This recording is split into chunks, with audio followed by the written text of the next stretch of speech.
Donald Trump says he was reelected with a, quote, unprecedented and powerful mandate from American voters. I want to thank the American people for the extraordinary honor of being elected your 47th president and your 45th president.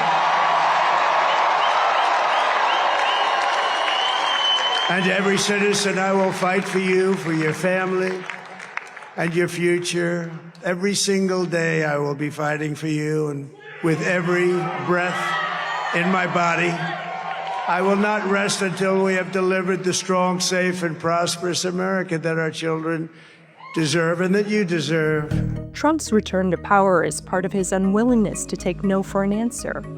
I think what you see is somebody who has incredible confidence in his own intuition. Russ Buettner and Suzanne Craig are New York Times investigative reporters and co-authors of Lucky Loser, an unflattering look at how Trump fashioned himself into a self-made billionaire. He has not, since the early 80s, really trusted people who have subject area expertise in almost anything. He will always overrule them to make things the way he wants them to turn out. Trump's buildings were emblazoned with his name in large gold letters, a brash display of his ambition and self-promotion. He was worth $200 million when he would talk. There was an interview he gave to the New York Times, and that grew to $1 billion when he was talking to 60 Minutes a decade later.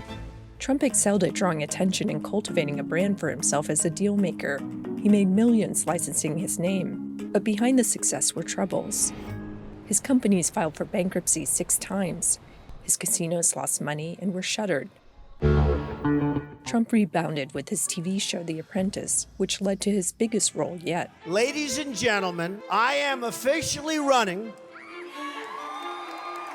for President of the United States, and we are going to make our country great again.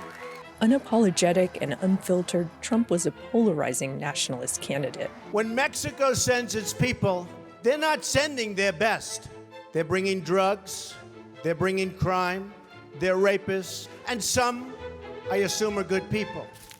As president, Trump appointed 3 Supreme Court justices who helped overturn federal abortion rights. The U.S. death toll now above 150,000. In early 2020, the COVID-19 pandemic tested Trump. He fast-tracked the development of life-saving vaccines, but he also appeared to suggest that scientists study injecting bleach to kill the virus. With over 9 million Americans infected and a death toll exceeding 230,000, voters that November chose Joe Biden as their next president. Out of office, Trump faced multiple criminal indictments and is the first former president to be a convicted felon. And yet, he has never been more popular.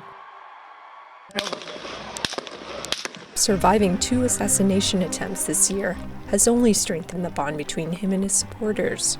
God has a plan for Trump, and he absolutely was spared for some purpose and reason, and hopefully it's to become the 47th president. American politics has never been the same since Donald Trump entered the field, and the man who once co-authored The Art of the Comeback is returning to power after engineering one of the biggest in American history. Trinh, VOA News, New York.